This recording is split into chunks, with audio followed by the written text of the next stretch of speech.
bringing you tomorrow's news today. Paul McDermott, Mikey Robbins, Claire Hooper, Cal Wilson, Akmal, Sammy J, Randy, Tom Gleason. Good News World. It's all you need to know.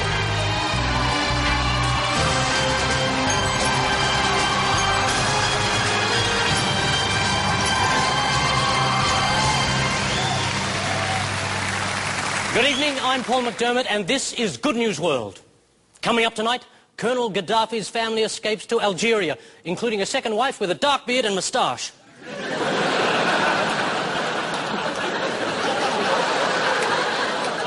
Fairstar the Fun Ship is commandeered by the government to add a holiday element to live animal exports. We'll cross to the Antarctic, where the emperor penguin Happy Feet has been harpooned by Japanese whalers after being mistaken for a midget humpback in a tuxedo. The CIA finds Osama bin Laden was a ranting Donald Trump-like figure, and his beard was actually an elaborate comb-under.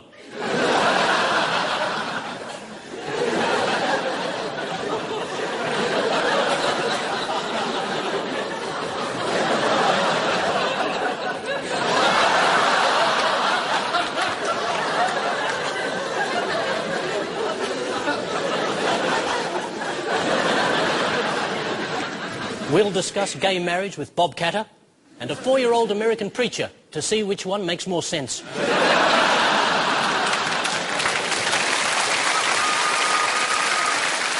And we'll investigate claims after the 2010 election. Tony Abbott said he'd do anything to become Prime Minister.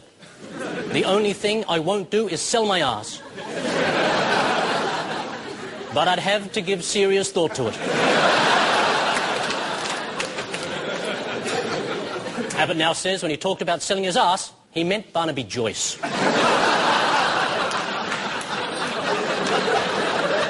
The country's angry, ladies and gentlemen, angry.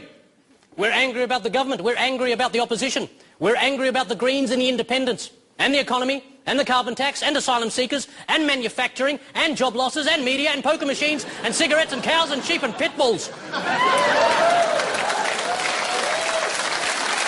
Thank you, Australia. But mostly we're angry that we can't apply for one of those special union credit cards Craig Thompson had. Thank you, one political pundit up the back there. But it's not just Labor in the firing line. According to the polls, the majority of Australians don't want Gillard or Abbott leading the country. In fact, with all the squabbling, inaction and incompetence, Gaddafi would have a fighting chance. As well as continuing to be more popular than Gillard, Kevin Rudd won a nationwide competition to create the perfect cup of tea. Clever Kev edged out Alan Jones with a blend of Russian Caravan, Orange Pekoe and Irish Breakfast. Alan's blend was marred by his inability not to include bullshit. Apparently Rudd's secret is to let the whole thing brew for a year until it's extremely bitter.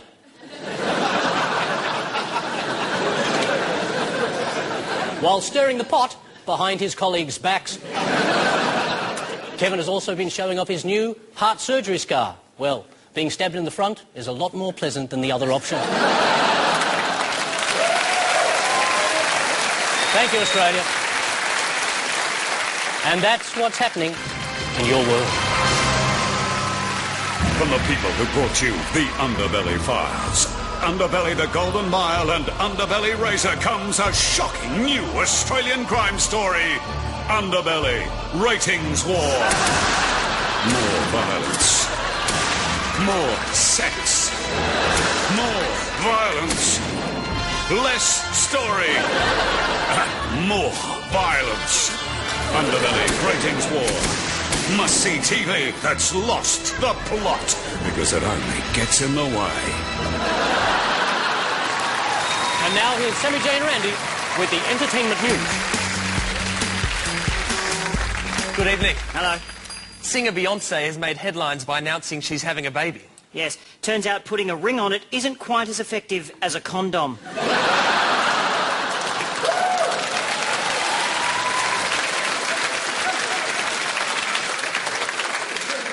In Sydney, Baz Luhrmann starts filming The Great Gatsby and denies compromising the book's original vision by shooting in 3D.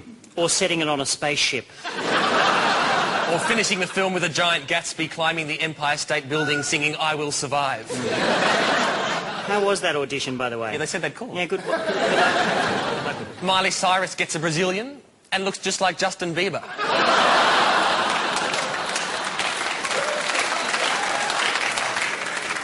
Justin Bieber gets a Brazilian and looks just like Haley Joel Osment. Haley Joel Osment gets a Brazilian and looks just like Dakota Fanning. Dakota Fanning gets a Brazilian and Charlie Sheen loses his shit.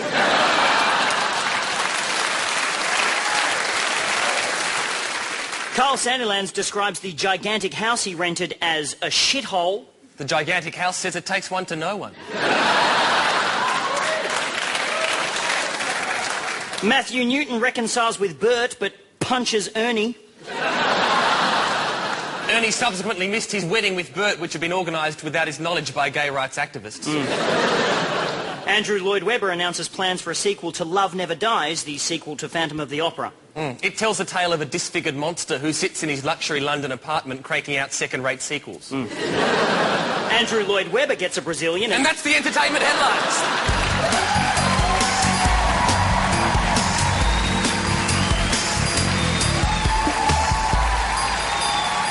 Enormous things happening all over the good news world this week, so we cross now to our team of global correspondents. Some of the finest journalists, not quite good enough to get a job with George Negus. First up, Mikey Robbins at Sydney Airport. Yes, Paul. Jetstar has just revealed it's about to launch a super budget service to be known as Drive Your Bloody Self There. Claire Hooper in Malaysia. No refugees, Paul, but we are expecting a boatload of asylum-seeking cows from Indonesia. Tom Gleeson at Parliament House. Tony Abbott wants to make it clear he has not given serious thought to selling his ass to anyone claiming to be Craig Thompson.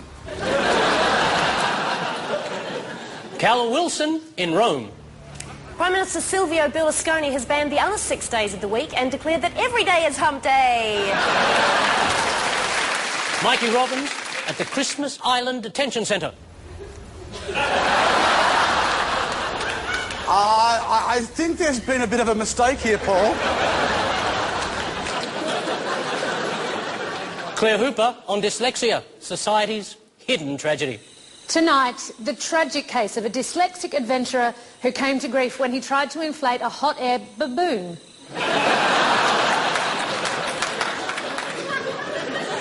Financial advisor, Tom Gleeson. Self-service checkouts. You can save yourself a fortune by just weighing everything as potatoes.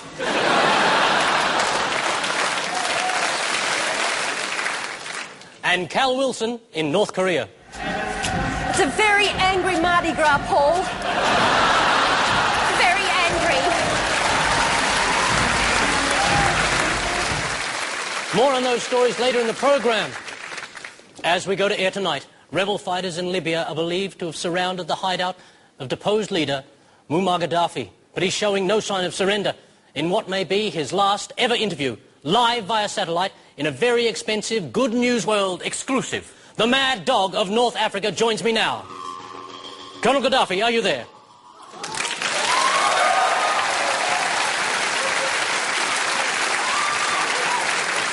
Are you there, Colonel Gaddafi?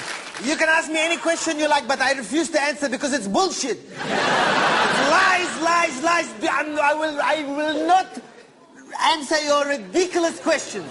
I haven't asked you any questions yet, Colonel Gaddafi. Yeah, I know. I was just practicing. I'm going to actually... Colonel Gaddafi. Shut up for a minute. Colonel Gaddafi. Listen, you idiot, shut up. Colonel Gaddafi. I kill you. I must ask you a question.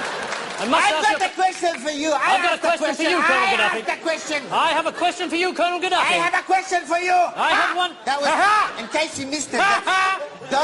Don't compete with me on diabolical laughter. I would like to ask you a question, Mr. Running Dog that you are, capitalist pig with no testicles. Why is it that you call me a dictator and your people are elected leaders? What is that? I will tell you why, Colonel Gaddafi. Elections. We in Libya have elections every single day.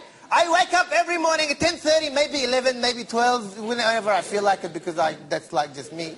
And I wake up and I look in the mirror and I elect myself supreme leader of Libya. Libya, Libya, Libya, oi, oi, oi. Yes, my people love me. My people love me, huh?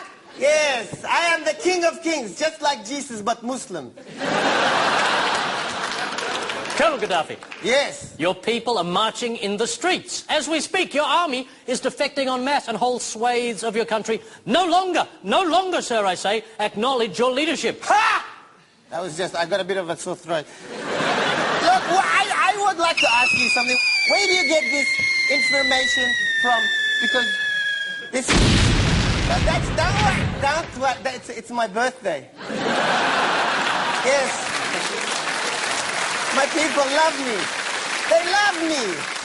Colonel, yes. Look, Colonel Gaddafi. Listen. Colonel. Listen. Shut up. I will. Oh, happy birthday to me. Happy birthday. Look. Colonel Gaddafi, we heard about your problems with the Libyan people on social networking sites like Facebook and Twitter. You are an idiot.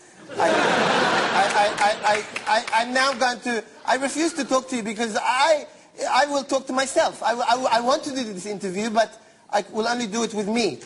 Hello, Muammar. Thank you for joining us. Oh, that's all right. I'll make time for you anytime.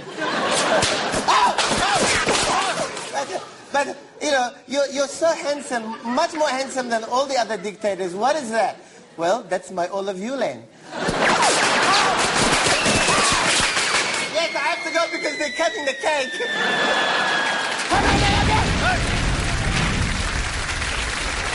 Thank you, Colonel Gaddafi. More good news from the world right after this.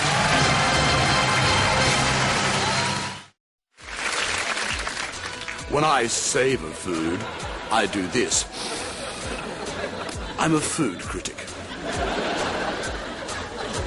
When I taste food, I do this. I'm a chef.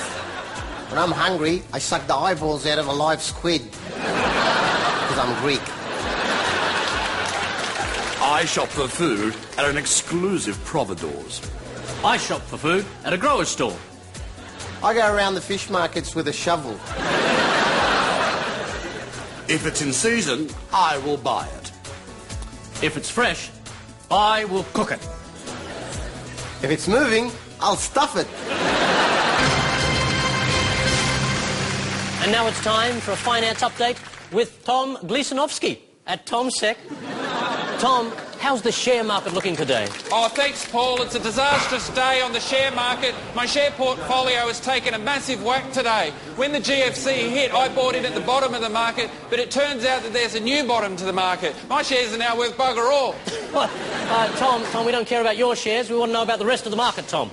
Well, the mining sector has taken a hit today, so my shares, their shares have fallen dramatically. Now, due to broadcasting regulations, it would be illegal for me to influence the market or try to push up the price of the shares in any way. But having said that, if you were going to buy shares, I would buy shares in a very big company that rhymes with Cleo Minto, okay?